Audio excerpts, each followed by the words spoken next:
আসসালামু আলাইকুম সম্মানিত দর্শক শ্রোতা, মিজান এফ ব্লগে আপনাদের স্বাগতম। আপনারা এই মুহূর্তে দেখছেন ঐতিহ্যবাহী রবিবাজারের জামে মসজিদ, ঐতিহাসিক মসজিদ। এই মসজিদ নিয়ে খুব শীঘ্রই আমরা একটি ব্লগ আমাদের ফেসবুক পেজ এবং ইউটিউব চ্যানেলে শীঘ্রই নিয়ে আসব। এই মসজিদের সম্পূর্ণ তথ্য আপনাদের সামনে তুলে ধরব। আপনারা আমাদের সাথে থাকবেন এবং আমাদের চ্যানেলটি সাবস্ক্রাইব করবেন এবং মিজান এফ ব্লগ ফেসবুক পেজটিও আপনারা ফলো দিয়ে রাখবেন।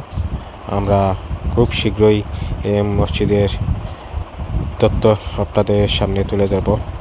রবিবাজার ঐতিহাসিক মসজিদ, যেখানে হাজার হাজার মানুষ নামাজ পড়তে প্রতিদিন আসেন। আমরা সেই তথ্য আপনাদের সামনে তুলে ধরব খুব শীঘ্রই। ততক্ষণ আমাদের সাথে থাকবেন, আমাদের চ্যানেলটি সাবস্ক্রাইব করবেন। ধন্যবাদ সবাইকে।